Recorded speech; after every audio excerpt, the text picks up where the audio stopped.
Selamat pagi, rekan-rekan yang terkasih dalam Kristus. Pada hari ini kita akan bersama-sama mendalami tentang Yesus sebagai terang dunia. Nanti kita akan bersama-sama merenungkan bacaan Injil pada hari ini. Inilah Injil suci menurut Yohanes. Maka Yesus berkata pula kepada orang banyak, katanya, "Akulah terang dunia. Barang siapa mengikuti aku, ia tidak akan berjalan dalam kegelapan, melainkan ia akan mempunyai terang hidup."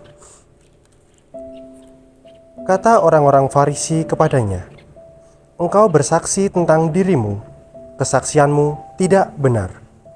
Jawab Yesus kepada mereka, katanya, "Biarpun aku bersaksi tentang diriku sendiri, namun kesaksianku itu benar, sebab aku tahu dari mana aku datang dan kemana aku pergi.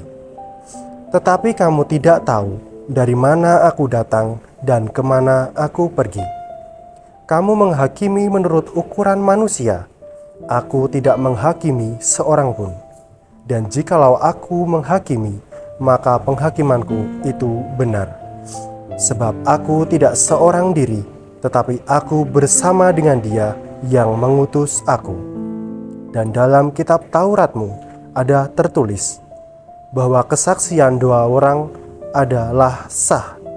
Akulah yang bersaksi tentang diriku sendiri, dan juga Bapa yang mengutus aku bersaksi tentang aku." Maka kata mereka kepadanya, "Di manakah Bapamu?" Jawab Yesus, "Baik aku maupun Bapakku tidak kamu kenal. Jikalau sekiranya kamu mengenal aku, kamu mengenal juga Bapakku." Kata-kata itu dikatakan Yesus dekat perbendaharaan, waktu ia mengajar di bait Allah, dan tidak seorang pun yang menangkap dia, karena saatnya belum tiba. Demikianlah sabda Tuhan. Terpujilah Kristus. Rekan-rekan yang terkasih, tadi kita telah mendengarkan sabda Tuhan, di mana dalam Injil tadi kita dapat mengerti bahwa Tuhan menjelaskan dan menegaskan bahwa akulah garam dan terang dunia. Dalam Injil tadi, terang dunia bermaksud bahwa Allah itu menjadi sumber terang untuk kegelapan dalam hidup manusia, di mana setiap manusia pasti mengalami yang namanya masalah, gelap dalam mencari jalan keluar masalah. Lalu Yesus juga mengistilahkan dirinya sebagai garam, di mana ia dapat menjadi perasa atau menjadi sesuatu yang memberikan rasa yang bermakna bagi segala umat manusia. Nah, rekan-rekan yang terkasih, saya punya cerita mengenai dua orang anak yang berbeda latar belakang. Anak yang pertama ini berasal dari golongan kaya. Dia didukung atau didorong oleh orang tuanya untuk terus belajar. Sedangkan anak yang kedua ini adalah anak berasal dari golongan yang miskin, namun ia tidak kalah berjuangnya dengan anak yang kaya ini. Karena mereka berasal dari latar belakang yang berbeda, pasti mereka mempunyai sumber belajar yang berbeda pula. Anak yang kaya pasti dia bisa belajar dari hal-hal seperti internet, lalu juga komputer, dan lain-lain. Dan anak yang miskin ini dia hanya belajar dari sebuah buku. Perbedaan latar belakang ini tidak memungkinkan, tidak menutup kemungkinan bahwa mereka itu bisa mendapatkan hasil yang sama.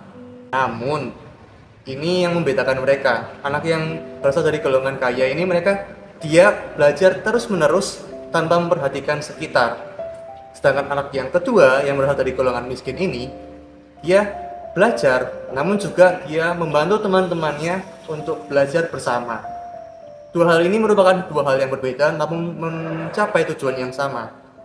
Anak yang berasal dari golongan kaya, ia mencapai tujuannya dengan bermodalkan dirinya sendiri. Sedangkan anak yang kedua ini tidak seperti itu. Dia membantu teman-temannya supaya bisa bangkit bareng, dia bisa bersama-sama mencapai hasil yang sama. Ini adalah sebuah perumpamaan seperti yang dijelaskan oleh dari ayat-ayat Alkitab tadi, bahwa yang namanya garam dan terang dunia itu bukan hanya berasal dari kita sendiri, namun dari diri kita bisa menyebarkan itu kepada orang lain. Yesus sendiri mengajarkan bahwa kita sebagai manusia itu harus merangkul sesama.